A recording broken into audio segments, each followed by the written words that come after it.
Hello friends, कैसे हैं? आशा करता हूँ बहुत अच्छे होंगे। और आ चुके हैं हम लोग एक नए क्लास में, जिस क्लास में आज हम लोग करने वाले हैं आप लोगों का आरआरबी ग्रुप डी का फुल मॉक टेस्ट। जिस तरीके से आपके एग्जाम हॉल में पेपर आने वाला है, ठीक है, सेम टू सेम मैंने इस तरीके के जो है पेपर को यहाँ पे बना दिया है, ठीक है। यदि आप एग्जाम देने वाले हैं तो इस क्लास को बिल्कुल ही मिस मत करना, शुरू से अंत तक देख लेना, क्योंकि किस तरीके के पेपर आपके एग्जाम हॉल में आते हैं, किस लेवल के प्रश्न पूछे जाते हैं, बिल्कुल मैंने आपको यहाँ पे बना दिया है, ठीक है। क्योंकि देखिए, प्रीवियस ईयर के प्रश्नों को आपने देखा होगा बेहतर तरीके से। यदि नहीं देखा है तो आपको यहाँ पे देखने को मिल जाएगा, क्योंकि मैंने प्रीवियस ईयर के प्रश्नों को देखते हुए ये क्लास रखा हुआ है, बनाया हुआ है। और ये सारे ही आपके जो है क्या बोलते हैं, सिलेबस के अकॉर्डिंग जो है आपके हर एक चैप्टरों से मैंने प्रश्न को उठाया हुआ है, जिस तरीके से आपके पेपर में प्रश्न पूछे जाएंगे। हर एक अलग अलग टॉपिक से प्रश्न पूछे जाते हैं आपके एग्जाम हॉल में, तो मैंने वही कोशिश किया है। और जो भी महत्वपूर्ण है वही प्रश्न यहाँ पे रखा हुआ है कि आपके एग्जाम में बार बार पूछे जाने वाले प्रश्न। तो 100% यहाँ से आपके प्रश्न फंसने वाले हैं। यदि आप क्लास को डेली करते हैं तो 100% जो है सिलेक्शन आपका पक्का है, ठीक है। क्योंकि इससे बाहर एक भी प्रश्न नहीं पूछने वाला है। तो क्लास को ज़्यादा हम लोग जो है यहाँ पे बात नहीं करेंगे, क्योंकि आपको मालूम है कि चारों सब्जेक्ट को जो है हम लोगों को कवर करना है। रीजनिंग, मैथ, साइंस और जो है जीके। क्योंकि इसमें टोटल मिला के 100 प्रश्न जिस तरीके से आपके एग्जाम हॉल में पूछे जाते हैं, तो टोटल जो है हम लोग 100 प्रश्नों को यहाँ पे कवर करेंगे।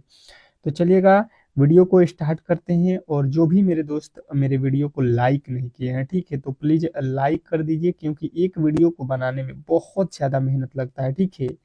आप जो है केवल 1 घंटे का वीडियो देखते हैं, लेकिन इसके पीछे जो है मैंने आपको बताया भी है कि मैं जो है कई आपके रेलवे के बुक से जो है मैंने प्रश्न, और आपके सिलेबस से जो है मैंने यहाँ पे गेस कर कर के प्रश्नों को तैयार करता हूँ। तो ये आप लोग ध्यान दीजिएगा कि वीडियो को जितना लाइक कीजिएगा उतना ही मैं बेहतर कंटेंट देने की कोशिश करूंगा, ठीक है।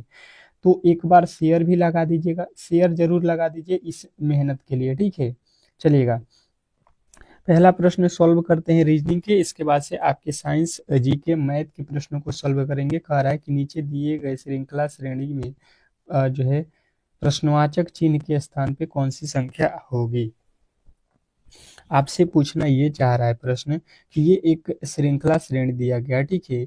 इसमें जो है ये वाट के स्थान पे कौन सी संख्या आने वाली है, बताना है। मैंने आपको हमेशा की तरह बताया है कि हर एक प्रश्न के लिए, रीजनिंग के हर एक प्रश्न के लिए आपको मिलेंगे 10 सेकेंड। और ये 10 सेकेंड में आपको अपने मन से पहले का उत्तर क्या होगा, ए होगा कि बी होगा कि सी होगा कि डी होगा, इस तरीके से आपको यहाँ पे कमेंट बॉक्स में बताना है। क्यों?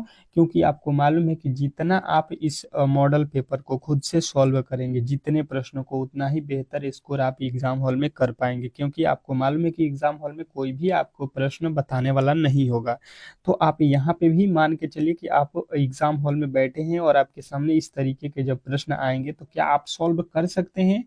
तो बिल्कुल आप कर सकते हैं। यदि आपने यहाँ पे सॉल्व कर दिया तो एग्जाम हॉल में भी सॉल्व कर सकते हैं। देखिए, वैल्यू जो है बार बार घट रहा है, तो आपके दिमाग में हो जाएगा कि कुछ ना कुछ यहाँ पे से माइनस किया गया है। 108 से 99 कब होगा, जो माइनस का 9 करेंगे। 99 से 88 कब होगा, तो ये 99 से 88 माइनस के 11 करेंगे तो हो जाएगा। 88 से 75 कब होगा, तो ये जो है आपका माइनस का 13 किया गया है, ठीक है। और यहाँ से देखिएगा, 75 से जो है यहाँ पे 60 कब होगा, 15 माइनस करेंगे तो देखिए -9, -11, -13, -15, ये क्या है, विषम संख्याएं आपको दिख रहा होगा, ठीक है। तो विषम संख्या इसके बाद से कौन सी संख्या आती है, 15 के बाद से 17। अब 17 माइनस कर लीजिए तो 43 जो है आपके, बिल्कुल यहाँ पे राइट उत्तर बनेगा 43। अगर आपने ये बताया है तो बिल्कुल राइट उत्तर है, इसमें किसी तरीके के डाउट नहीं होना चाहिए। तो यहाँ पे पहले का अगर सी जो भी मेरे दोस्त बताए हैं बिल्कुल राइट उत्तर है। और अंत में आपको स्कोर भी बताना है, जैसे कि मैंने आपको डेली ही बताया हुआ है। तो क्लास जो डेली कर रहे हैं वो तो हर एक बात को समझ रहे हैं, और उनको तो इसमें कोई भी दिक्कत नहीं होने वाला है। कह रहा है कि नीचे दिए गए विकल्पों में से संबंधित संख्या को जो है चुनिए। और आपको यूट्यूब पे मैंने जो है फ्री में क्लासेज आपको चैप्टर वाइज भी पढ़ाना शुरू कर दिया है हर एक सब्जेक्ट का। तो आपको वो भी अच्छे तरीके से पढ़ते रहना है, मॉडल पेपर तो देते ही रहना है। एक बार में आपको सारा विषय यहाँ पे अगर फ्री में मिल जाए तो क्या बड़ी बात हो सकती है, ठीक है। तो फ्री में जो है यूट्यूब पे आपके ऑल सब्जेक्ट का एक ही वीडियो में कवर कराना बहुत बड़ी बात है, ठीक है, कोई भी नहीं कराता। और एक बात बता दूं कि अगर आप इस क्लास का, ठीक है, क्लास का पीडीएफ लेना चाहते हैं, पीडीएफ, ठीक है, ताकि आप अच्छे तरीके से रिवीजन कर सकें, तो ये पीडीएफ मैंने आपको फ्री में डेली ही दे रहा हूँ, क्योंकि आप रिवीजन अच्छे तरीके से कर सके, ठीक है। तो आप इसके जो है डिस्क्रिप्शन में जाइएगा वीडियो के, और वहाँ पे व्हाट्सएप ग्रुप का लिंक दिया गया होगा, ठीक है। उस लिंक पर जो है आपको क्या करना है, क्लिक करना है, आप जो है मेरे व्हाट्सएप ग्रुप में ज्वाइन हो जाइएगा, और फिर जो है आप हमारे हर एक वीडियो को, हमारे हर एक पीडीएफ क्लास के नोट्स को आप बेहतर तरीके से फ्री में पा सकते हैं, ठीक है। अगर जिनसे भी ये क्लिक नहीं होता है, ठीक है, अब पहले आपको जाना है वहाँ पे, क्लिक करिएगा, आप ज्वाइन बिल्कुल हो जाइएगा। जिनसे नहीं होता है वो जो है यहाँ पे आप लोग मैसेज कर लीजिएगा, और आपको जो है जोड़ दिया जाएगा, ठीक है। परंतु आपको पहले ये करना है, क्लिक यहाँ पे जाके करना है, उसके बाद से मैसेज करना है, ठीक है।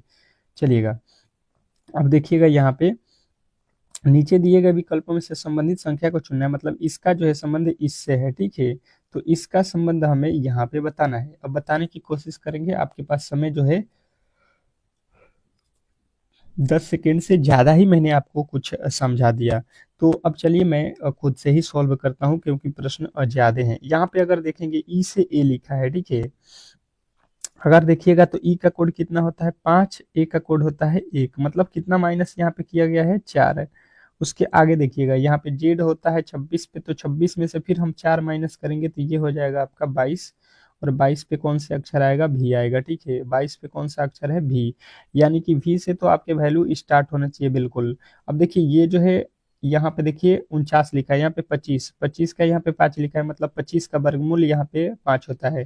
तो हम लोग 49 का वर्गमूल कितना होता है, 7 होता है, ये लिखेंगे। टी होता है यहाँ पे 20 पे, ये देखिए आई होता है 9 पे, ई होता है 5 पे, मतलब यहाँ पे भी माइनस का 4 किया था। तो टी होता है 20, 20 में से माइनस का 4 करेंगे, ये हो जाएगा आपका 16, 16 पे कौन सा अक्षर आता है, पी आता है। अब देख लीजिए ये कहाँ पे है, अब ये कहाँ पे है, तो बिल्कुल आपके राइट उत्तर कहाँ पे बन रहा है, ऑप्शन नंबर सी में। तो सी जो है यदि आपने बता दिया है तो बिल्कुल आपके 100% सही उत्तर है, इसमें किसी तरीके के डाउट नहीं होना चाहिए। नेक्स्ट प्रश्न की ओर चलिएगा, और अगला प्रश्न आपके सामने है। क्या कह रहा है आपका अगला प्रश्न, बताने की कोशिश करेंगे कि जो है निम्नलिखित विकल्पों में से उस वेन आरेख का जो है चयन करें जो दिए गए वर्गों के बीच के संबंध को दर्शाता है। चलिएगा, बताइएगा। अब जो है आप लोग ये वेन डायग्राम के प्रश्न तो आपके कभी भी साथ नहीं छोड़ने वाला है, और सबसे हलवा प्रश्न भी आप इसी को कह सकते हैं। जिनको नहीं आता है तो आप प्लीज क्लास को डेली ज्वाइन कीजिए। और मैं एक बात बता दूं, जो भी मैंने मॉडल सेट, आपके मॉडल सेट ये कितना नंबर है, 9वां मॉडल सेट है। यदि इसके पहले आपने 8 क्लास को नहीं किया, 8 क्लास बहुत महत्वपूर्ण है, ठीक है, तो आप जरूर कर लीजिए। इसका जो है मैं एक अलग प्लेलिस्ट बना देता हूँ, मॉडल सेट करके, ठीक है, आरआरबी मॉडल सेट 2025 कर दूंगा ग्रुप डी का, ठीक है। तो आप वहां से जाकर जरूर देख लीजिएगा हर एक जो है वीडियो को। अब देखिएगा यहाँ पे लिखा है महिला, तो सबसे पहले आपको महिला का जो है यहाँ पे मेन डायग्राम बनाना है, ठीक है। महिला के बाद माता, तो माताएं जो होंगी वो क्या होंगी, बताइए, सबसे पहले बताइए कि माताएं जो होंगी वो महिला होंगी या नहीं होंगी। तो देखिए जो महिला होती हैं वही माताएं हो सकती हैं, पुरुष नहीं हो सकते हैं। तो ये महिलाएं के अंदर ही माताएं आएंगी, माताएं बहन ये जो भी हैं ये महिलाओं के अंदर ही आएंगी। गायक, अब देखिए गायक जो होती हैं क्या वो महिलाएं गायक होती हैं, कहिएगा कि सारे महिलाएं गायक नहीं होती हैं, लेकिन महिलाएं गायक होती हैं, कुछ महिलाएं होती हैं। माताएं गायक गायक होती हैं तो कहिएगा कि बिल्कुल होती हैं। सभी माताएं तो नहीं होती हैं, लेकिन कुछ माताएं, यानी कि कुछ वाला जो है लॉजिक यहाँ पे लगाएंगे कि ये वाला जो है हिस्सा किसका है, गायक का हो जाएगा। अब देख लीजिए इस तरीके से कहाँ पे दिया गया है, तो बिल्कुल आपके राइट उत्तर ऑप्शन नंबर बी में मिल जाएगा।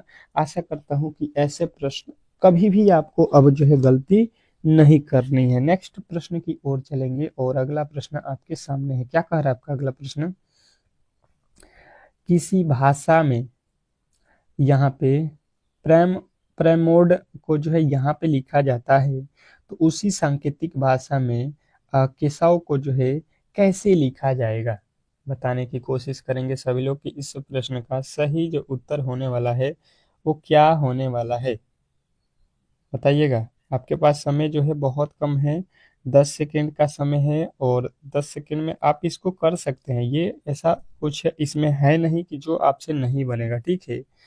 थोड़े से आपको भाषा को समझना है, बिल्कुल आप बना सकते हैं। तो अब देखिए इसको हम लोग किस तरीके से सॉल्व करते हैं, बेहतर तरीके से समझने की कोशिश करेंगे। पहले लिखा क्या क्या है, PRAMOD, ठीक है। अब यहाँ पे क्या लिखा है इसको देख लीजिए। यहाँ पे लिखा है इसका S लिखा है, इसको P लिखा है, इसका D लिखा है, इसका K लिखा है, इसका R लिखा है, इसका B लिखा है। अब जो है आपको देखना है, पहले प्लेस वैल्यू आपके अच्छे तरीके से याद होने चाहिए। P होता है 16 पे, और ये S होता है कितने पे, 19 पे, ठीक है। तो यहाँ से यहाँ पे जाने में कितना प्लस किया है, 2, अब सॉरी 3। R होता है 18 पे, P होता है कितने पे, 16 पे। तो यहाँ से यहाँ जाने में क्या किया है, माइनस का 2 किया है। यहाँ पे देखिए एक पे A होता है, और D होता है 3 पे, मतलब D होता है 4 पे, मतलब यहाँ पे कितना किया है, 3 प्लस किया। देखिए पहले +3, फिर -2, फिर +3 कर दिया, यानी कि यहाँ पे अब क्या किया है, M13, और के जो है 11, माइनस का यहाँ पे क्या किया है, 2। अब समझ गए होंगे कि एक बार माइनस +3 करना है पहले, फिर -2 करना है। +3 और -2 आपको कर लेना है। +3 यहाँ पे कीजिए, के में +3, के होता है 11 पे, +3 करेंगे, 11 3 14, 14 पे आता है n। n जो है आपका आता है कि 11 पे, 11 में 3 जोड़िए, आपका 14, 14 पे एन आएगा, और एन से स्टार्ट होने वाला केवल और केवल आपके ऑप्शन नंबर कौन सा है, ऑप्शन नंबर सी में दिया गया है। तो सी जो है आपका बिल्कुल राइट उत्तर होगा, इसमें किसी तरीके के डाउट नहीं होना चाहिए, ठीक है। अगले प्रश्न की ओर चलते हैं, और अगला प्रश्न आपके सामने है। क्या कह रहा है आपका अगला प्रश्न, समझने की कोशिश करेंगे 5वें नंबर प्रश्न का, कि निम्नलिखित प्रश्न में प्रश्नवाचक चिन्ह के स्थान पे कौन सी संख्या आने वाली है। बिल्कुल बिल्कुल ऐसे प्रश्न आपको फंसाते हैं एग्जाम हॉल में, परंतु ये वही तो फायदा है कि अगर आपने डेली ही क्लास को किया, तो मैं वो सारे टाइप के प्रश्न पढ़ा दूंगा जो आपके एग्जाम हॉल में पूछे जाते हैं। ऐसा भी कोई ऐसा टॉपिक नहीं छोड़ूंगा, ऐसा जो है तरीका नहीं छोड़ूंगा जैसे प्रश्न आपके एग्जाम हॉल में पूछे और आपसे न बने। तो यही फायदा है इस क्लास का, कि आप अपने दिमाग दौड़ाइए कि इस वाट के स्थान पे कौन सी संख्या आने वाली है। जैसे कि यही मान लीजिए आपके एग्जाम हॉल में पूछ दिया है, तो फिर आप करिएगा क्या, फिर तो आपको बनाना पड़ेगा ना। आपके सामने जब प्रश्न होगा, तो इससे बढ़िया है कि आप जब भी पढ़ें तो सीरियस रहें कि भाई साहब ये आपके एग्जाम हॉल में सेम टू सेम इस तरीके के प्रश्न पूछा जाएगा। ये भी बिल्कुल आप मान के चलिएगा, क्योंकि जो सिलेबस है वो वैसा ही तो पूछेगा। तो अगर देखेंगे 464 लिखा है, 903 लिखा है, कोई लॉजिक यहाँ पे बनेगा कि जो तो हो जाए, कहिएगा कोई भी लॉजिक भाई साहब नहीं हो सकता। ये तो बहुत बड़ी बड़ी संख्या है, लाना है हमको 2। तो हम क्या करेंगे कि इनके अंकों का, जब भी कम वैल्यू लाना है तो अंकों को जोड़ देते हैं। यहाँ पे देखिए 6 4 10 4, 14 इसके अंकों हो गए, और यहाँ पे देखिए 9 3 12 इसके अंक हो गए। तो 12 और 14 लिखा हुआ है, तो 14 में से 12 को माइनस करके यहाँ पे 2 लिख दिया है, ठीक है। अब वही काम कीजिए, 6 9 6 15 3 कितना हो गया, यहाँ पे अंकों का योग 18, माइनस कर देंगे यहाँ पे 4 4 8 8 8 16। तो यहाँ पे भी आपका घटाने पे कितना बना, 2। बिल्कुल राइट उत्तर आपको जाना था ऑप्शन नंबर ए के साथ। आशा करता हूँ कि ऐसे प्रश्न कभी भी आप लोग गलती नहीं कर सकते हैं, ठीक है। क्योंकि आप लोग यहाँ पे जो है रीजनिंग सीखो चैनल से पढ़ रहे हैं, ठीक है। और यहाँ पे मैंने जो है हर एक सब्जेक्ट को स्ट्रॉन्ग आपको बना दिया है, कोई भी गलती की गुंजाइश नहीं होगी। निम्नलिखित प्रश्न में दिए गए विकल्पों में से अलग शब्द का चयन करना है। अलग जो शब्द है उसी को चयन कीजिए। अब अलग कौन कौन से शब्द यहाँ पे आपके शब्द जो है दिए गए हैं, पहले उसको पढ़िए। मिठाई, खट्टा, कड़वा, स्वाद। 4 ऑप्शन है, 3 एक जैसे होंगे आपको दिखाई दे रहे हैं, और एक अलग है। ये अलग वाला जो है आपका बिल्कुल राइट उत्तर होगा। अब इसमें कौन अलग है ये आपको पहचानना है। अलग कौन है ये आपको पहचानना है, और पहचानने की कोशिश कीजिए। जो भी देख रहे हैं मेरे दोस्त, वो इस प्रश्न का सही उत्तर बताएं कि सही उत्तर जो है क्या होने वाला है। तो हमें क्या दिखाई, देखिए देखिए ये स्वाद लिखा है, ठीक है। स्वाद, कड़वा, खट्टा, ये क्या है आपको अब पता करना पड़ता है, ठीक है। ये क्या करना पड़ता है? पता करना पड़ता है। कड़वा का जो है स्वाद पता करिएगा कि नहीं। लेकिन ये क्या लिखा है? मिठाई लिखा है, मीठा नहीं लिखा है। ये मीठा अगर होता तो ये भी स्वाद में आ जाता, लेकिन मिठाई लिखा है। मिठाई को क्या करते हैं? आप खाते हैं। ये पहले आपको ये जो है आपको पढ़ना पड़ेगा, मीठा है या मिठाई है। ये आपको अगर अच्छे तरीके से देखे थे तो आपने बिल्कुल सही उत्तर बता दिया होगा कि ऑप्शन नंबर ए जो है इस प्रश्न का राइट उत्तर है। नेक्स्ट प्रश्न देखिएगा, बहुत बेहतरीन प्रश्न है कि नीचे दी गई अक्षर श्रृंखला श्रेणी में रिक्त स्थानों को पूरा कीजिए। अब जो नीचे हम लोगों को श्रृंखला श्रेणी टाइप का प्रश्न दिया गया, इसमें खाली स्थान छोड़े गए हैं, ठीक है।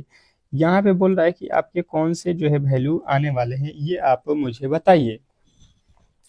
बताने की कोशिश करेंगे सभी लोग। आपके पास जो है समय बहुत कम है, लेकिन आप इतने में ही इन प्रश्नों को कर सकते हैं। 10 सेकंड का समय है और ये 10 सेकंड आप अच्छे तरीके से यूज कीजिए। बिल्कुल आप बना सकते हैं, बिल्कुल इस प्रश्न का सही उत्तर लगा सकते हैं। चलिएगा, ट्राई कीजिए। ट्राई करने के लिए मैंने 10 सेकंड दिया है, तो 7वें का उत्तर कमेंट बॉक्स में सभी के आने चाहिए मेरे साथ, जो भी मेरे दोस्त देख रहे हैं। तो अब देखिए इसको किस तरीके से सॉल्व करते हैं। बन गया होगा सबका। सबसे पहले देखिए ये क्या लिखा है? ये लिखा है एल, ठीक है। ये कौन सा अक्षर है? एल है। अब एल जो है आपको और ढूंढ लेना है। यहाँ पे एल तो अब कहीं नहीं है, ठीक है। अब देखिए, चलिए ये लिखा है एफ। एफ के बाद क्या है? एफ के बाद यहाँ पे देखिए आई लिखा है, तो यहाँ पे आई हो जाएगा। आर, देखिए यहाँ पे क्या लिखा है? आर। अब देखिए आर के बाद क्या लिखा है? यहाँ पे एस, तो आर के बाद यहाँ पे एस हो जाएगा, ठीक है। एस, एस के बाद यहाँ पे देखिएगा, एस के बाद यहाँ पे देखिएगा क्या हो रहा है? एस के बाद आपको पी दिख रहा है, तो एस के बाद यहाँ पे भी पी है, तो एस के बाद पी, पी के बाद जो है नहीं मालूम है, ठीक है। अब देखिए, अगर हम देखेंगे तो यहाँ से अगर यहाँ तक ले चलते हैं, ठीक है, तो पहला अक्षर यहाँ पे पी है, तो पहला अक्षर हम भी पी भरेंगे।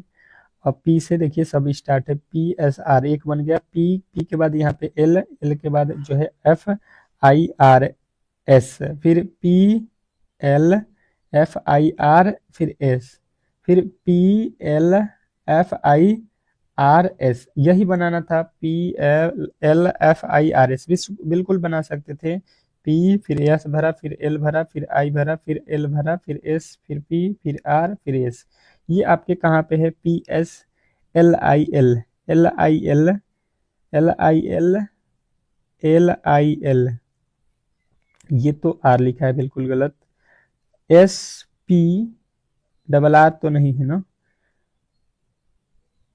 P S L I L S P R S, बिल्कुल आपके राइट उत्तर किस में बना है? ऑप्शन नंबर आपके बी में, ठीक है। तो आपको बनाने के बाद अच्छे तरीके से आंसर भी देखना है कि इसमें दिया गया, नहीं तो वो भी गलती हो जाएगा, क्योंकि सेम टू सेम उसी तरीके से लिखा गया था। अगला प्रश्न देखिए, कह रहा है कि नीचे दिए गए विकल्पों में से संबंधित शब्द को चुनिए। नीचे दिए गए विकल्पों में से संबंधित संख्या को चुनना है, जैसे कि आपको आपके सामने दिया गया है।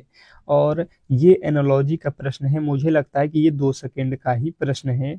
2 सेकंड से अधिक अगर लगता है तो बिल्कुल आप जो है यहाँ पे इस प्रश्न से हलवा प्रश्न नहीं कर सकते हैं। कह रहा है दाब, दाब को जो है यहाँ पे लिखा है पास्कल से संबंधित इसका बता रहा है, तो यहाँ पे बल का जो है हमसे पूछा गया है।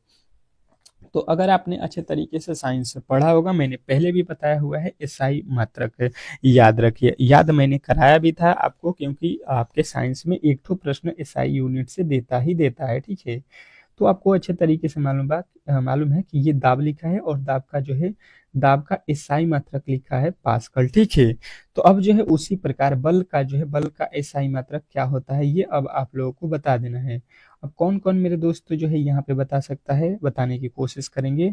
ये होता है आपका कौन? न्यूटन। और न्यूटन जो है आपका बिल्कुल राइट उत्तर है, ऑप्शन नंबर ए। अगर आपने ऑप्शन नंबर ए को बताया है तो बिल्कुल आपके राइट उत्तर है, इसमें किसी तरीके के डाउट नहीं होना चाहिए। नेक्स्ट प्रश्न की ओर चलते हैं।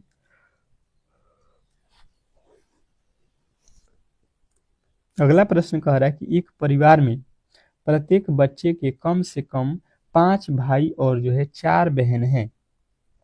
क्या बोला गया है? एक परिवार में कम से कम 5 भाई और 4 बहन हैं। अब परिवार में बच्चों की न्यूनतम संख्या क्या होगी, ये आपको बताना है। परिवार में बच्चों की न्यूनतम संख्या, सबसे मतलब कम संख्या कितनी हो सकती है, सबसे कम बताना है कि सबसे कम जो है परिवार में बच्चों की संख्या बताना है, केवल बच्चों की संख्या कितनी हो सकती है। चलिएगा, ये तो अब दिमाग वाली लॉजिक है, आपने प्रश्न को ऊपर पढ़ा होगा तो पता चल गया होगा कि बच्चे इसमें कितने हैं। ठीक है, आपको केवल बच्चों को बताना है, पढ़ा होंगे तो आप बता सकते हैं, फिर एक बार पढ़ लीजिए अच्छे तरीके से और बताइए। 10 सेकेंड का समय है, आप कर सकते हो, हार नहीं मानना है, ठीक है, क्योंकि अभी आपके पास 3 मंथ लमसम आपके पास है, तो 3 मंथ बहुत होते हैं, 3 मंथ में हम लोग अच्छे तरीके से आ सकते हैं लेवल पे। तो देखिएगा, एक परिवार में कम से कम प्रत्येक बच्चे के कम से कम 5 भाई हैं और 4 बहन हैं। 5 भाई और 4 बहन हैं। अब परिवार में बच्चों की संख्या, न्यूनतम संख्या क्या होगी, बच्चों की न्यूनतम संख्या क्या हो सकती है।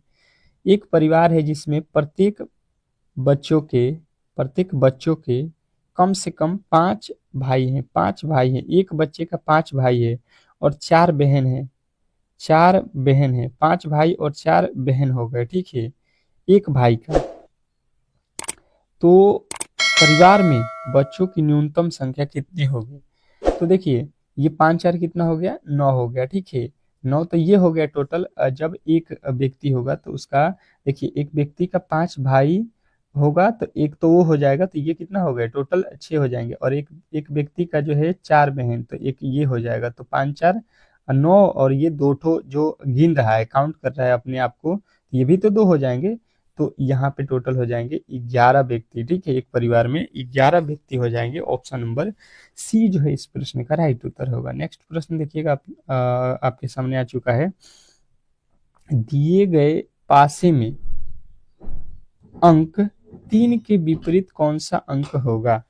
अब देखिएगा, ये मानक पासा है, ये मानक पासा है, ऐसे मैंने आपको बहुत प्रश्न नहीं बताया है, परंतु 1 2 दिन मैंने आपको पढ़ाया भी था। अब देखिए, ये प्रश्न कौन से व्यक्ति को यहाँ पे याद है, किस तरीके से मैंने बताया था, बताने की कोशिश करेंगे। मैंने बताया हुआ है ये प्रश्न, याद होगा जिनको भी वो बता सकते हैं। जैसे कि मैंने आपको बताया था कि पहले इसमें कॉमन देखते हैं, तो इसमें तो कॉमन दिया ही नहीं है, ठीक है, सब अलग अलग है, तो मानक पासे में ये हमको ढूंढना होता है किसका विपरीत पूछा है, 3 का।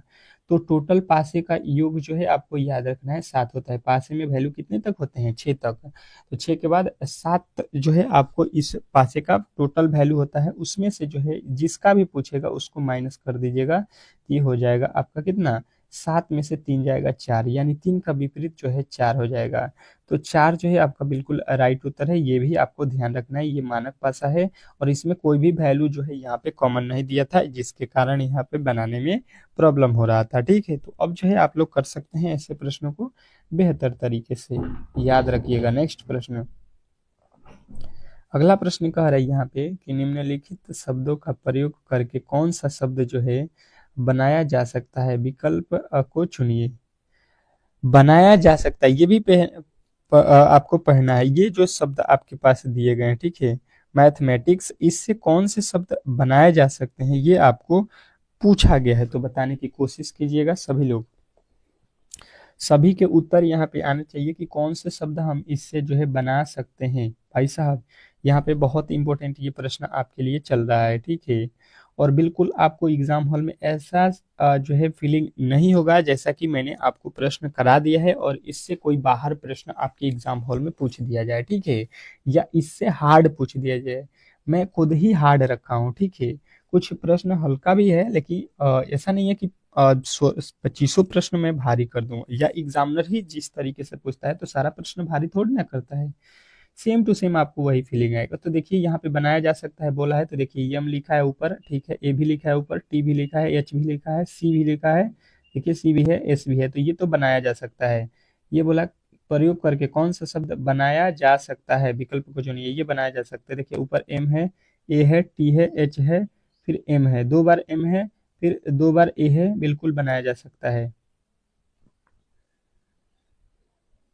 उसके बाद से यहाँ पे अगर आते हैं तो एम है ऊपर, फिर ए है, फिर एच है, फिर टी है, फिर एच है। तो यहाँ पे तो 2 बार एच नहीं हमें दिखाई दिया, तो ये नहीं बनाया जा सकता। उसके बाद से ऊपर देखिए टी भी है, आई भी है, उसके बाद से सी भी है, एस भी है, फिर एम भी है, ए भी है और ई भी है।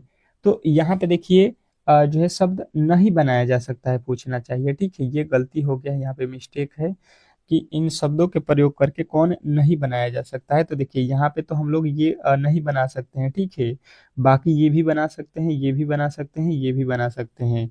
तो अब जो है आपको ये तीनों बनाए जा सकते हैं और नहीं बनाए जाने वाला ऑप्शन आपको बिल्कुल राइट उत्तर करना था। यहाँ पे टाइपिंग में नहीं छूट गया था, सॉरी इसके लिए।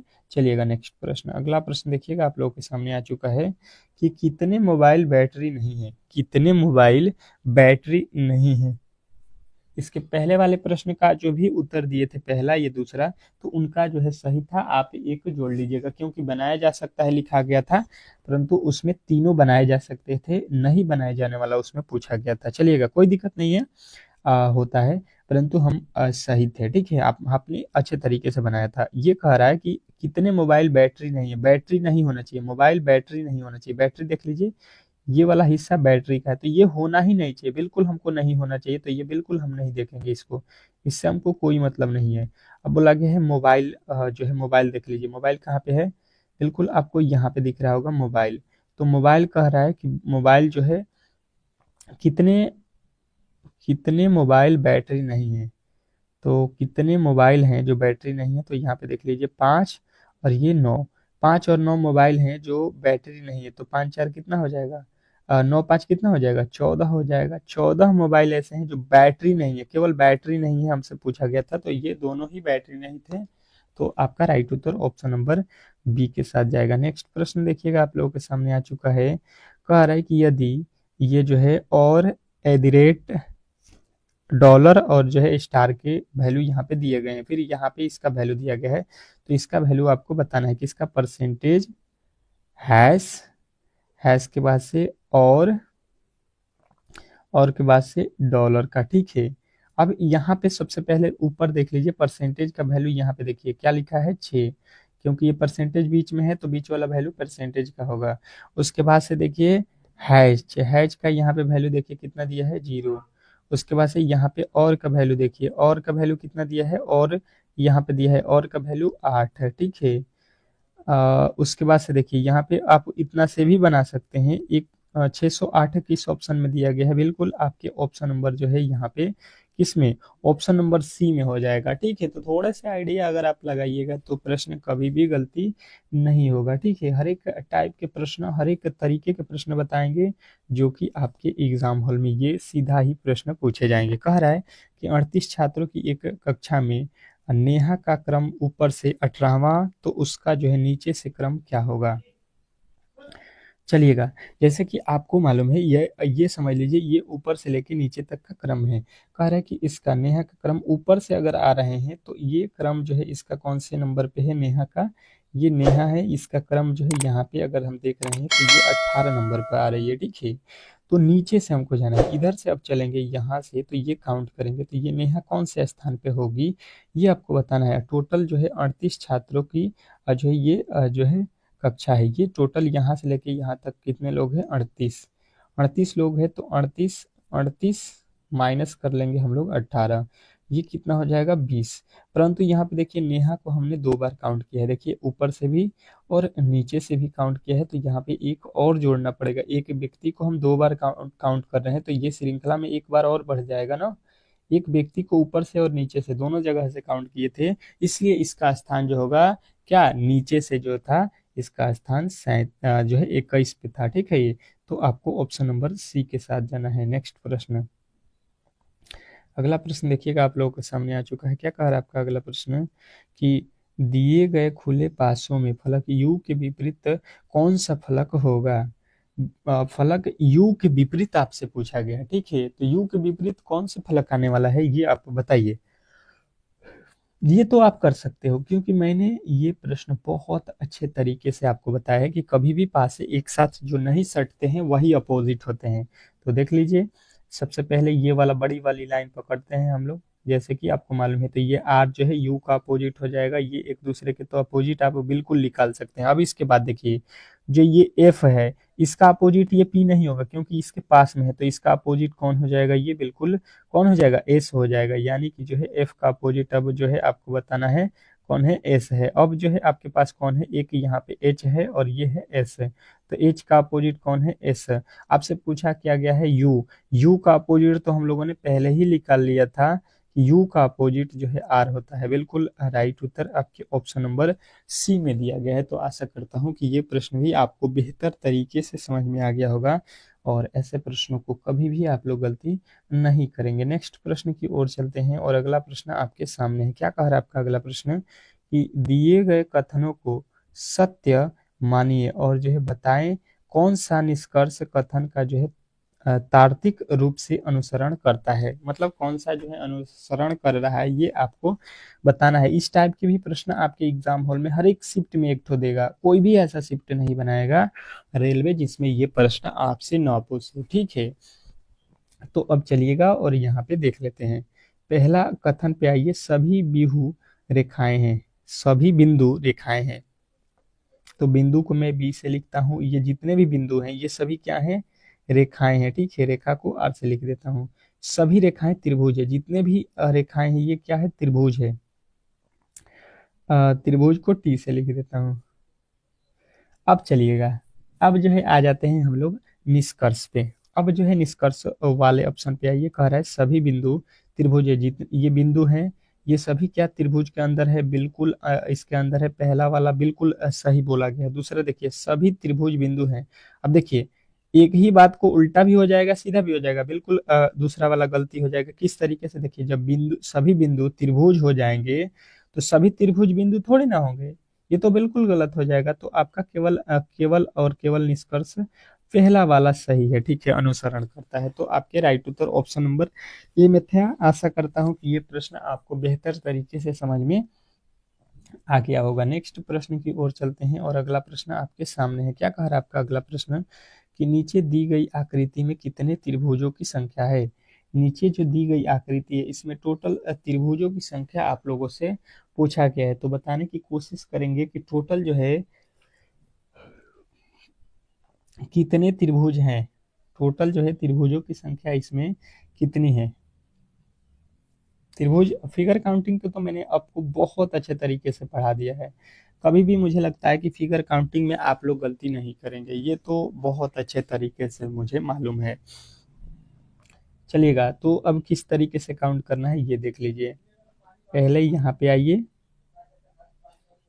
और ये जो बनाए हैं ये मैं बनाया हूँ बड़ा वाला, ये एक त्रिभुज हो गया, ठीक है। अब इसके बीच में से लाइन खींचेंगे तो एक छोटा ये हो गया, एक छोटा ये हो गया, तो ये दो ठो छोटे हो गए और एक बड़ा, यानी कि टोटल त्रिभुजों की संख्या कोई यहाँ से पूछ देगा तो 3 हमें दिखाई दिया, ठीक है। उसी तरीके से 3 यहाँ पे भी बनेगा, 3 यहाँ पे भी बनेगा और 3 यहाँ पे भी बनेगा और 3 यहाँ पे बनेगा, ठीक है। 3 यहाँ पे बनेगा। अब जोड़िएगा यहाँ पे 3 3 6 3 9 3 12 3 15, ठीक है। 15 जो है आपके बिल्कुल राइट उत्तर था, ऑप्शन नंबर डी।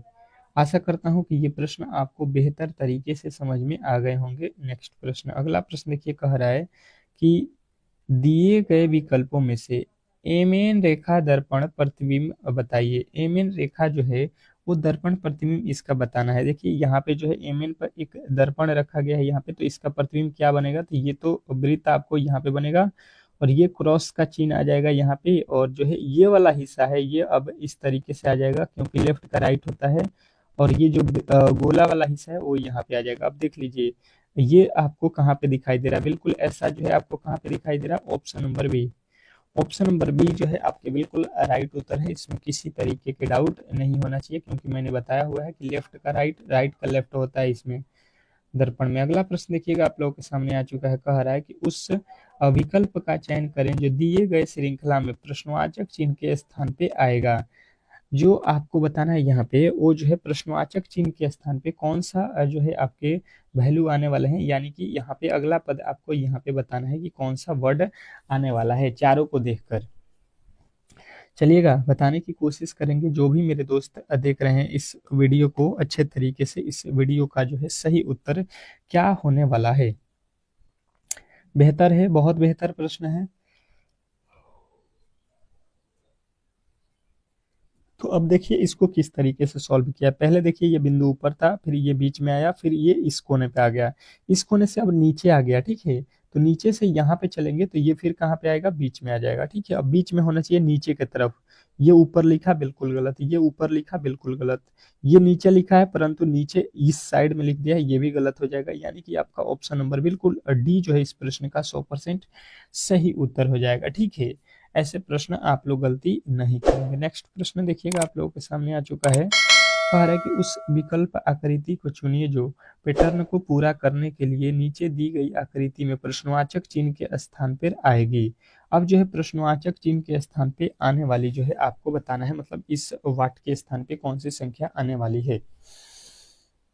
चलिएगा बताने की कोशिश करेंगे सभी लोग कि इस प्रश्न का जो है सही उत्तर क्या होने वाला है। बेहतर है, बहुत बेहतर है, आप लोग इसको कर सकते हो, ठीक है। ये देखिए ये लाइन जो है आपने देखा होगा, ये लाइन यहाँ पे आएगा, यहाँ से ये लाइन यहाँ पे आ जाएगा, ठीक है। अब जो है देखिए यहाँ पे, अब इसके बाद से देखिए ये वाला लाइन जो है आपको यहाँ तक आना है और ये यहाँ पे आ जाएगा। अब जो है ये लाइन देखिए, ये वाला लाइन जो है आपको यहाँ पे आएगा और ये लाइन आपके जो है कहाँ पे चला जाएगा, ये लाइन यहाँ पे आ जाएगा। अब देखिए इस तरीके से बिल्कुल कहाँ पे आपको बनता हुआ नजर आ रहा है। तो ये तरीका जो है आपको कहाँ पे नजर आ रहा है, बिल्कुल ये कोना में लिखा है तो बिल्कुल गलत। और यहाँ पे जो है आपको कहाँ पे और बन रहा है, ये देख लीजिए। इसमें कितने लकीर हैं आपके, 2 लकीर होने चाहिए, ये पे 3 लकीर खींच दिया, बिल्कुल गलत हो जाएगा। और आपके कौन सा बच रहा है, आपके कौन से अब बचे हुए हैं।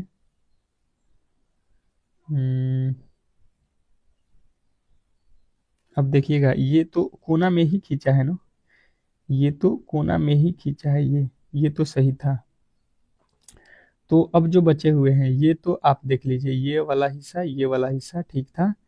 ठीक के बाद ये देखिए ये ऊपर जो है यहाँ पे सटा हुआ है तो बिल्कुल गलत हो जाएगा, ऊपर थोड़ी ना सटेगा। ये जो है आपके कहाँ पे सटेगा, ऊपर से नीचे, तो बिल्कुल आपके राइट उत्तर ऑप्शन नंबर डी में दिया गया है। तो इस तरीके से आपको इस प्रश्न का सही उत्तर मिल गया होगा। नेक्स्ट प्रश्न की ओर चलते हैं और जो है देखिए अब जो है साइंस के प्रश्न स्टार्ट हो चुके हैं। और जैसा कि साइंस आपके एग्जाम हॉल में अब 25 ठो पूछेगा, तो 25 ठो साइंस के अब प्रश्नों को हम लोग सॉल्व करेंगे।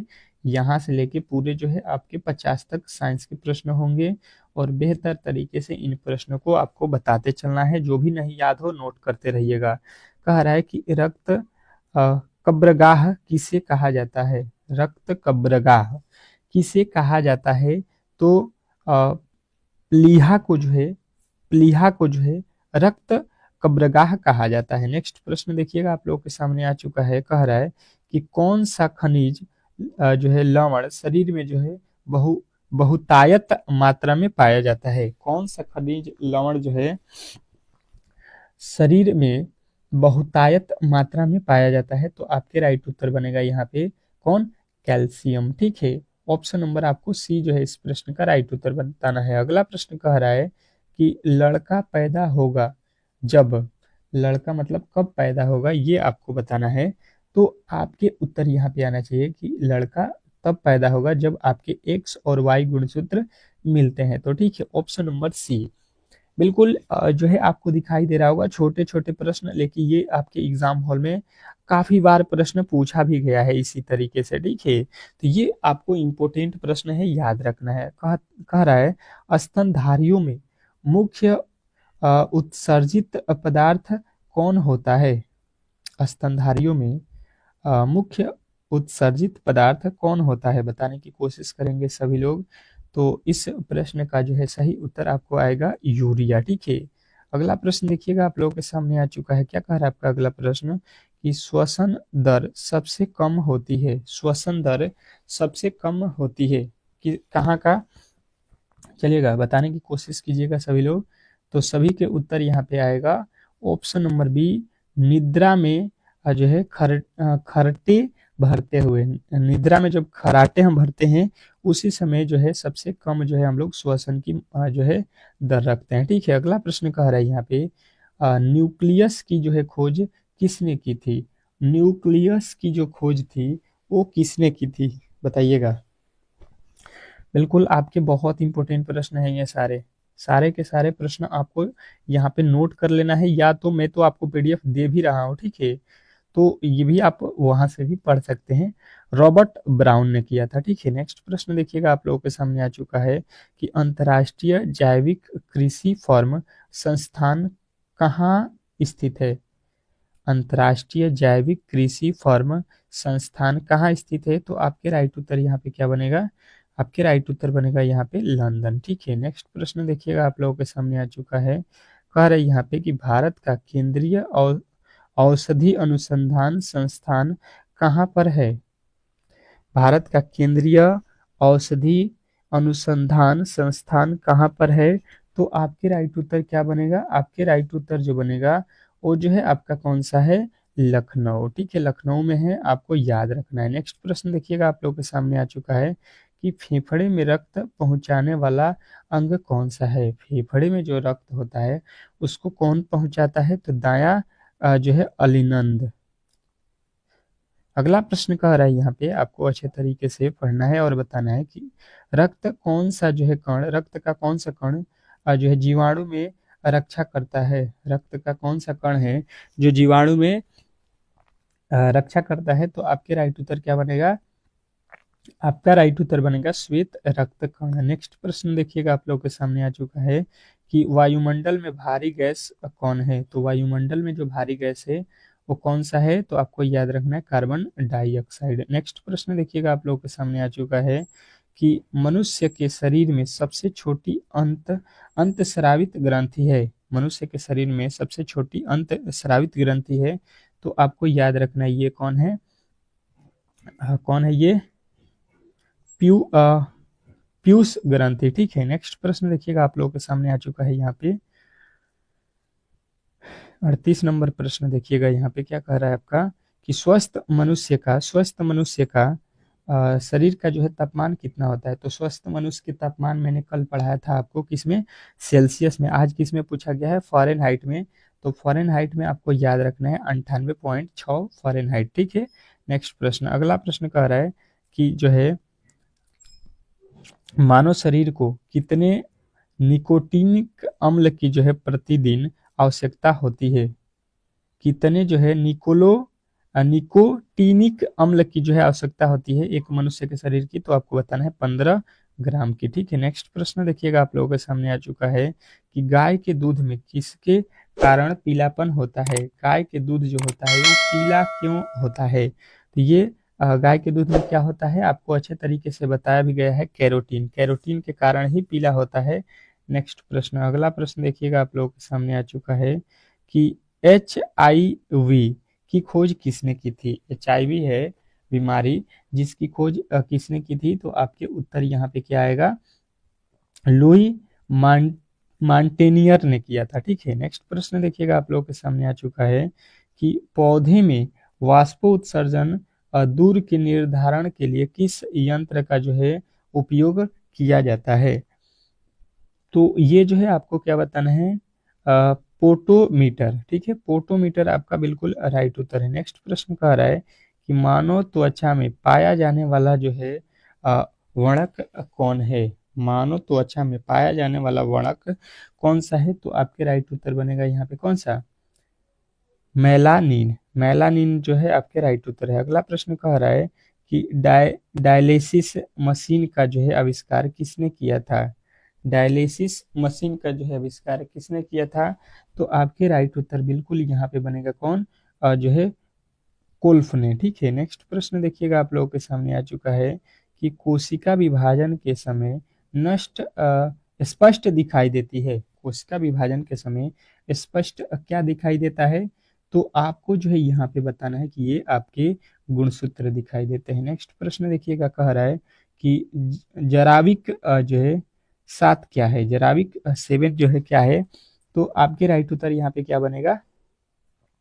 तो कहिएगा कृत्रिम हृदय है, ठीक है। नेक्स्ट प्रश्न देखिएगा, आप लोगों के सामने आ चुका है कि विश्व वन्यजीव कोष की स्थापना कब हुई? विश्व वन्यजीव कोष की स्थापना कब हुई थी? तो बताना है कि ये जो है आपके कब हुआ था, ये हुआ था 1973 में। नेक्स्ट प्रश्न देखिएगा आप लोगों के सामने आ चुका है, डबल रोटी के निर्माण में किस कवक का जो है उपयोग होता है। डबल रोटी के निर्माण में किस कवक का जो है उपयोग होता है, तो बताना है सेकेरो माइकी सीज का। ठीक है, नेक्स्ट प्रश्न कह रहा है कि HIV सर्वाधिक नष्ट करता है। HIV जब हो जाएगा किसी भी जो है व्यक्ति को, तो वो सबसे ज्यादा किसको नष्ट करता है, तो आपको याद रखना है कि ये करता है आपके टी कोशिकाओं को। ठीक है, टी कोशिकाओं को। अगला प्रश्न कह रहा है कि जीव द्रव की खोज किसने की थी।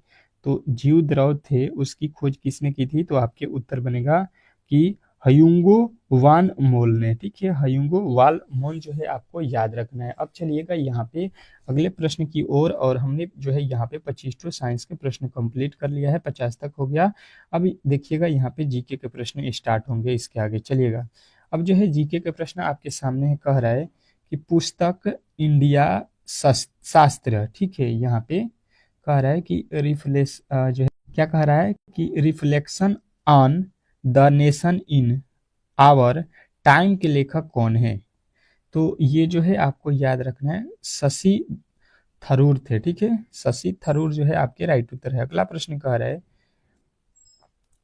कि कारकोट वंश के जो है संस्थापक कौन थे। कारकोट वंश के जो है संस्थापक कौन थे, तो आपके उत्तर यहाँ पे बनेगा कि दुर्लभ वर्धन है। नेक्स्ट प्रश्न कह रहा है कि बिना ताज का जो है बादशाह किसे कहा जाता है। बिना ताज का जो है बादशाह किसे कहा जाता है, तो कहिएगा सुरेंद्रनाथ बनर्जी को कहा जाता है। नेक्स्ट प्रश्न देखिएगा, कह रहा है कि कोलकाता सुप्रीम कोर्ट की स्थापना कब हुई थी। कोलकाता सुप्रीम कोर्ट की स्थापना कब हुई थी, तो आपको यहाँ पे याद रखना है कि ये जो था आपका 1774 में किया गया था। ठीक है, इन इन प्रश्नों में देखिए टाइम आपको नहीं लेना है, क्योंकि ये जीके और साइंस के प्रश्न 5 से 10 मिनट में हो जाने चाहिए। ग्रीष्मकालीन जो है ओलंपिक और जो है पैरा ओलंपिक खेल 2024 की मेजबानी कौन सा शहर करेगा, ये आपको बताना है। 2024 का मेजबानी कौन किया था यहाँ पे होगा, तो ये जो है आपको याद रखना है कि ये कौन सा शहर किया था, तो आपके पेरिस फ्रांस में हुआ था। ठीक है, नेक्स्ट प्रश्न देखिएगा, कह रहा है कि नए संसद भवन की जो है आधारशिला कब रखी गई थी। तो नए जो है यहाँ पे आपको याद रखना है, जो नए संसद भवन था उसका जो है आधारशिला कब रखा गया था, 10 दिसंबर 2020 को। और ये क्लास आपको बता दूं कि 10 जो है PM पे जो है आपको डेली प्रोवाइड होगा, और शाम को जो है 8 PM पे 2 आपके मॉडल सेट डेली में करा रहा हूँ, और आपको साथ में जो है चैप्टर वाइज भी क्लास करा रहा हूँ। तो आप सभी जो है क्लासों को कीजिए अगर आप सिलेक्शन लेना चाहते हैं। तो अगला प्रश्न कह रहा है घेघा रोग किसकी जो है कमी के कारण होता है। तो ये मैं कमेंट बॉक्स में पूछना चाह रहा हूँ, क्योंकि ये मैंने प्रश्न आपको पहले क्लास में बताया हुआ है, और घेघा रोग आपको बहुत बार एग्जाम हॉल में पूछा भी गया है। अगला प्रश्न कह रहा है कि दुधवा नेशनल पार्क किस राज्य में स्थित है। दुधवा नेशनल पार्क किस राज्य में स्थित है, सभी लोगों का उत्तर आएगा कि दुधवा नेशनल पार्क जो है ये उत्तर प्रदेश में है। नेक्स्ट प्रश्न देखिएगा, कह रहा है कि अशोक स्तंभ कहाँ स्थित है। अशोक स्तंभ कहाँ स्थित है, तो आपके राइट उत्तर बनेगा सारनाथ। सारनाथ जो है आपके बिल्कुल राइट उत्तर है। अगला प्रश्न कह रहा है कि संविधान के किस अनुच्छेद के अंतर्गत राज्य के जो है अ, महाधिवक्ता की जो है व्यवस्था की गई।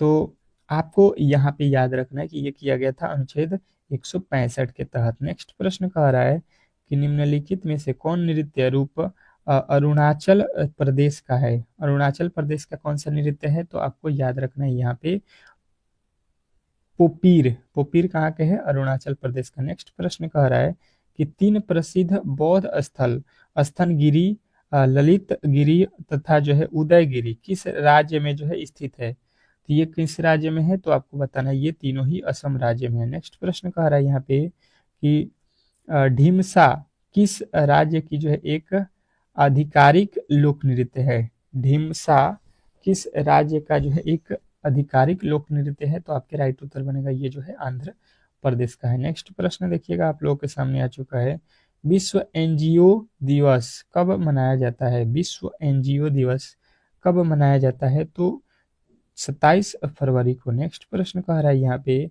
कि दीपक मुनिया खिलाड़ी का जो है संबंध किस खेल से है। दीपक मुनिया खिलाड़ी का संबंध किस खेल से है, तो आपके राइट उत्तर बनेगा कुश्ती से। ठीक है, नेक्स्ट प्रश्न देखिएगा, आप लोगों के सामने आ चुका है कि पूर्वी घाट की सबसे ऊंची चोटी कौन सी है। पूर्वी घाट की सबसे ऊंची चोटी कौन सी है, तो आपको बताना है अनाई मोदी जो है आपके राइट उत्तर है। अगला प्रश्न कह रहा है कि डबोलीम हवाई अड्डा कहाँ स्थित है। डबोलीम हवाई अड्डा कहाँ पे स्थित है, तो आपके राइट उत्तर बनेगा यहाँ पे गोवा में। ठीक है, नेक्स्ट प्रश्न देखिएगा, आप लोगों के सामने आ चुका है कि डॉक्टर सलीम अली पक्षी उद्यान किस राज्य में है। तो ये जो है आपको याद रखना है कि ये कहाँ पे है, आपके गोवा में। ठीक है, ऑप्शन नंबर ए के साथ जाना है। नेक्स्ट प्रश्न कह रहा है यहाँ पे कि दक्षिणावर्त घूमने वाला जो है ग्रह कौन सा है। दक्षिणावर्त घूमने वाला ग्रह आपसे पूछा जाए तो आपको याद रखना है यहाँ पे कौन सा है। तो ये आपको ए और बी दोनों ही घूमते हैं, शुक्र और जो है आपके अरुण। ठीक है, यूरेनस। नेक्स्ट प्रश्न देखिएगा और अंतिम जीके जीएस का प्रश्न है, भारत संयुक्त राष्ट्र संघ का जो है सदस्य कब बना। भारत संयुक्त राष्ट्र संघ का जो है सदस्य कब बना, तो ये जो है 1945 में बना। ऑप्शन नंबर आपका ए बिल्कुल राइट उत्तर है। ठीक है, तो इस तरीके से जो है आप लोगों को यहाँ पे 10 ठो जो है सॉरी 20 ठो जो है आपके जो जीके जीएस के प्रश्न थे उसको भी हम लोगों ने कवर कर लिया है। ठीक है, अब चलते हैं यहाँ पे मैथ के प्रश्नों की ओर। अंतिम जो है अब बचा हुआ मैथ के जो प्रश्न है उसको हम लोग सॉल्व करेंगे, क्योंकि मैथ बहुत इंपॉर्टेंट है आपके एग्जाम के लिए। ठीक है, चलिएगा पहला प्रश्न देखते हैं। प्रश्न आप लोगों के सामने है और बेहतर तरीके से इस प्रश्न का जवाब देना है। देखिएगा, कह रहा है आपका पहला प्रश्न कि यदि तीन संख्याओं का जो है अनुपात यहाँ पे आपको दिया गया है 5:6 अनुपात जो है आपके 8 है और इनके वर्गों का योग 1250 है, तो इन संख्याओं का गुणनफल ज्ञात करें। इन सभी संख्याओं का गुणनफल जो है आपको बताना है। अब जो है बताने की कोशिश करेंगे सभी लोग। आपके पास जो है समय बहुत कम है, जैसे कि आपको मालूम है। 20 सेकेंड के समय में जो है इसको बना लेना है। अब इसको किस तरीके से सॉल्व करना है देखिएगा, यहाँ पे अच्छे तरीके से समझ लेते हैं इसको।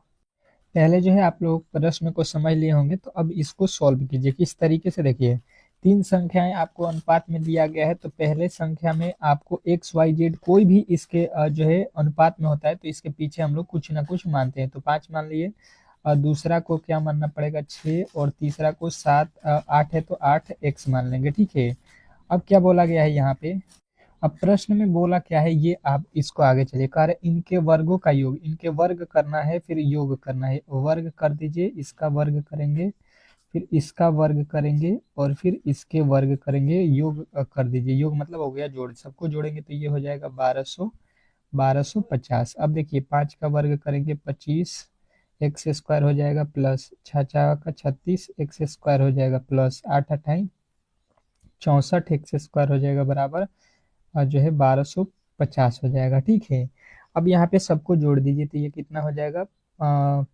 64 36 ये हो गया 100 100 125 हो गया, 125 एक्स स्क्वायर बराबर यहाँ पे हो जाएगा 1225। ये देखिए 25 के पहाड़े में ये कट जाएगा, एक्स का जो वैल्यू बचेगा यहाँ पे एक्स स्क्वायर बराबर होगा 10। तो ये जो स्क्वायर है इधर उठ के आएगा तो ये हो जाएगा रूट में, यानी कि ये जो एक्स का वैल्यू है आपका कितना बना √10। √10 बना। अब चलिएगा यहाँ पे संख्या निकाल दीजिए। पहली संख्या आपने क्या माना था 5x है, दूसरी संख्या 6x, तीसरी संख्या जो थी 8x, और x का वैल्यू आपने अभी निकाला कितना था √10 था। ठीक है, तो √10 रख दीजिए यहाँ पे। ये 5 और यहाँ पे गुणे हो जाएगा √10। ठीक है, तो ये हो जाएगा 5√10, और इन संख्याओं को बोला गया है गुणा कीजिए, तो यहाँ पे गुणा का चिन्ह दे दीजिए। फिर यहाँ पे देखिए 6 है तो 6 गुणे √10 कर दीजिए, तो ये भी आएगा 6√10। उसी तरीके से यहाँ पे 8 और x का वैल्यू कितना है √10, तो गुणा करेंगे कितना हो जाएगा 8√10। इनको अब गुणा कर दीजिए, इनको अब क्या कीजिए गुणा कीजिए। तो देखिए यहाँ पे हो जाएगा 6 5 30, 30 8 है 8 3 के 24, 24 में 24 हो गया, और यहाँ पे देखिए 24 हो गया, उसके बाद से ये 10 में 10 से गुणा करेंगे तो ये हो जाएगा आपका 10। देखिए 24 जो है यहाँ पे 10 से यहाँ पे 10 में गुणा √10 में √10 से गुणा करेंगे 10 हो जाएगा, और ये वाला एक √10 जो है आपका बच जाएगा। तो देखिए 24 110 जो है आपके 24 √10 कहाँ पे है, ऑप्शन नंबर डी में। तो बिल्कुल आपका राइट उत्तर ऑप्शन नंबर डी हो जाएगा। ठीक है, नेक्स्ट प्रश्न की ओर चलेंगे, और अगला प्रश्न आपके सामने है, इसको आपको बनाना है। बहुत बेहतरीन प्रश्न है। कह रहा है आपका अगला प्रश्न, यदि ए 3a बराबर 6b बराबर 7c, तो ए बी सी का जो है अनुपात आपको ज्ञात करना है। ठीक है, ए बी सी का जो है अनुपात आपको बताना है, बताने की कोशिश करेंगे। आपके पास क्या क्या है पहले यहाँ पे लिख देता हूँ। 3a बराबर 6b बराबर 7c। आप इसको जो है कलम और कॉपी लेकर बनाइए, ठीक है, मेरे साथ।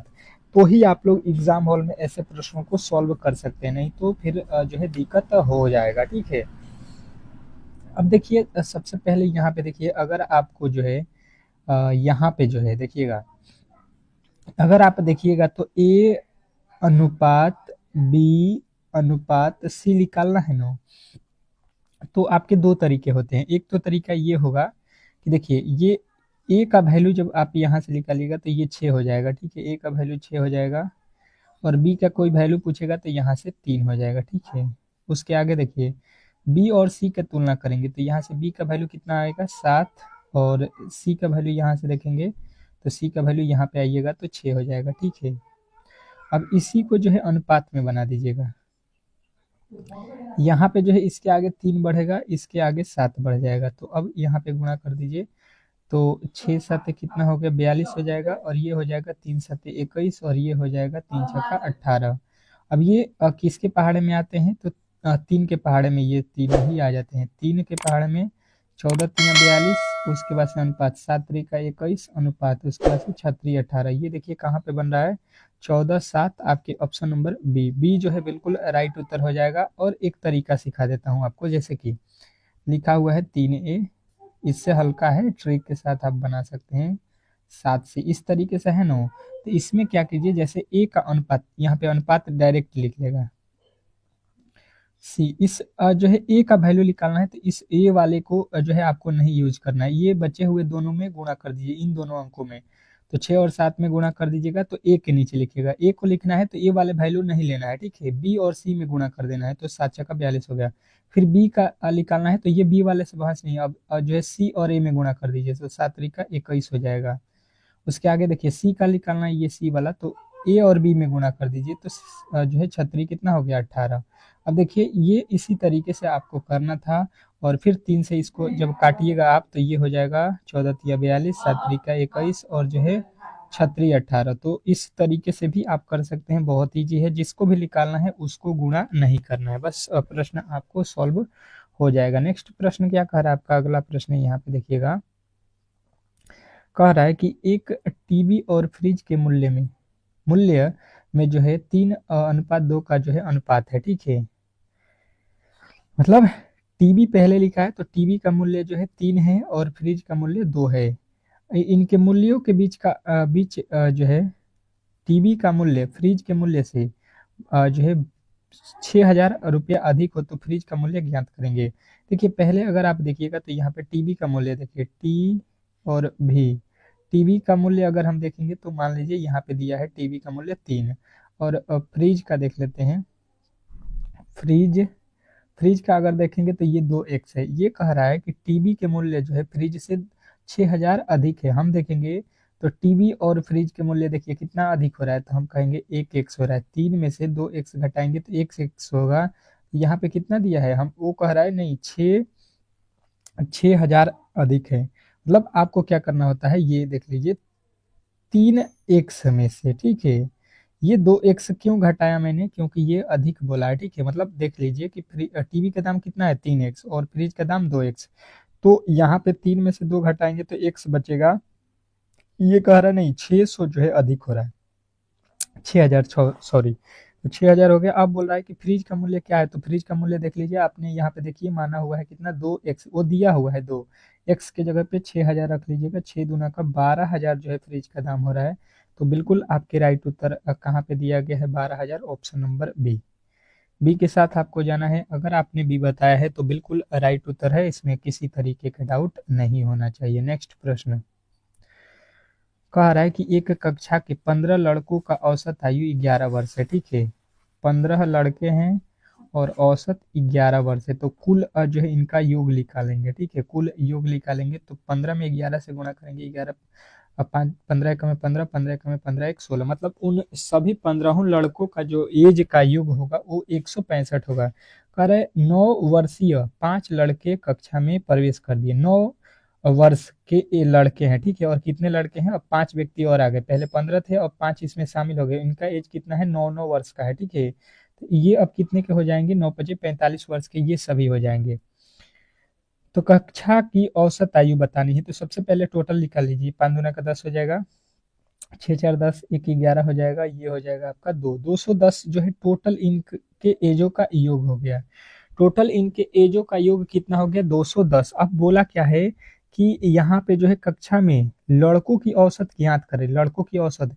तो लड़कों देखिए, पहले तो 15 लड़के थे, फिर 5 और आ गए, तो इसमें टोटल लड़कों कितने हो जाएंगे क्लास में, तो 20 हो जाएंगे। ठीक है, तो 20 से जब टोटल में भाग दे देंगे तो ये हो जाएगा 0 से 0 कट जाएगा, 21 में तो 10.5, यानी कि इनका नया जो एज होगा 10.5 वर्ष के इनका औसत बनेगा। ठीक है, तो इस तरीके से आपको ऑप्शन नंबर बी डी जो है इस प्रश्न का राइट उत्तर बताना था। ठीक है, नेक्स्ट प्रश्न की ओर चलेंगे और अगला प्रश्न आपके सामने है और बेहतर तरीके से इस प्रश्न का जवाब देना है। क्या कह रहा है आपका अगला प्रश्न, 2 नल ए और बी एक टंकी को 4 और 5 घंटे में भरते हैं।